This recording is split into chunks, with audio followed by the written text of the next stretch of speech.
पुलवामा में इस वक्त सियासी सरगर्मियाँ देखी जा रही हैं, अरूज पर देखी जा रही है।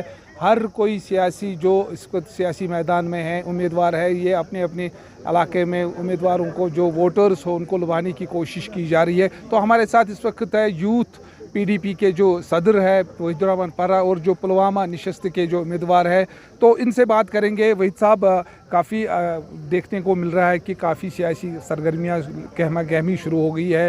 कांग्रेस की बात की जाए, बीजेपी की बात की जाए या एनसी की बात, काफ़ी बड़े जो लीडर्स हैं वो इस वक्त मुहिम चला रहे हैं। तो पीडीपी इसमें किस मरहले पे देख रहे हैं आप? मेरे ख्याल में हमारी कोशिश है कि ज़्यादा से ज़्यादा लोगों से बात की जाए, और ये जो कश्मीर में पिछले 6 सालों में रेड राज था, दहशत का माहौल था, उसको तोड़ने के लिए हम घर घर जाने की कोशिश करते हैं, डोर टू डोर कैंपेन। एक उससे थोड़ा माहौल बनता है, और दूसरा 10 साल के बाद असेंबली इलेक्शंस होने रहे। Even though it's a toothless assembly, but it's important to have strong voices in a weak assembly. तो we are trying our level best कि ऐसी आवाज़ें असेंबली में पहुँचे कि जिस तरीके में लोगों को लगे उनकी नुमाइंदगी हो रही है, बात हो रही है, और उनको लगे कि ये जो हेल्पलेसनेस कश्मीरियों में है, नाउमीदी का माहौल है, उसको दूर करने की कोशिश हम कर रहे हैं इस इलेक्शन साहब, हम देख रहे हैं कि हमने पार्लियामेंट इलेक्शन में भी देखा कि 2019 में ऐसे हालात हो गए कि लोग अब आ रहे हैं, सामने आ रहे हैं, खासकर वोटिंग में सामने आ रहे हैं।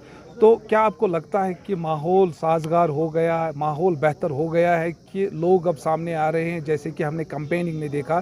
तो इस बार एक्सपेक्टेशंस है कि असेंबली इलेक्शन में काफ़ी बड़ी पॉल होगा। देखिए, अभी भी काफ़ी लोग जेलों में बंद हैं, रिलीजियस रहनुमा, उलमा, हमारे जमात के लोग, कई सारे अलहाइदगी पसंद लोग, कई सारे नौजवानों पे यूएपीए के केसेस है, लगभग 2000 नौजवानों पे यूएपीए के केसेस है। तो ये जो अमन सरकार ने ख़रीदा, ये जेल से, यूएपीए से, अरेस्ट से, डिटेंशन से किया है।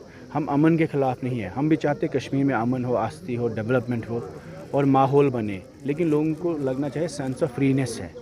ये जो कॉन्सेप्ट ऑफ अनफ्रीडम है, सीज है, रेड राज है, इसको ख़त्म करने की ज़रूरत है। और सबसे बड़ी पॉलिटिकल प्रोसेस जो इलेक्शन का भी गर्ज है कि लोगों को लगना चाहिए हमारे हाथों में इख्तियार है, ताकत हमारे हाथ में है, और डिस्पोजिशन का जो प्रोसेस 5 अगस्त से शुरू हुआ, उसको ख़त्म करने की ज़रूरत है। सेक्रेटेरिएट से कश्मीरी को लगता है, डीसी ऑफिस से, पुलिस ऑफिसर्स से, या तहसीलों से, ब्लॉकों से, हर जगह हमें लगता है हमें डिस्पोजेस किया जाता है, हमारी ज़मीन छीनी जा रही है। इंजीनियर रशीद की जो ज़मानत कल भी थी तो मुस्तरद की गई, फ़िलहाल उस पर इंतवा किया गया।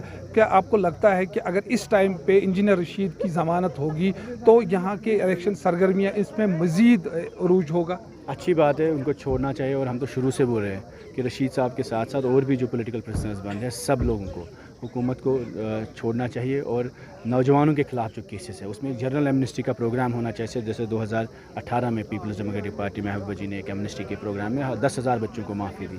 सरकार has to be magnanimous and they have to consider कि नौजवानों को एक मौका मिलना चाहिए अपना करियर, अपनी ज़िंदगी सुधारने का। तो इलेक्शन प्रोसेस का जो गर्ज होता है वो है कि लोगों की इन्वॉल्वमेंट हो, लोगों को एम्पावरमेंट लगे।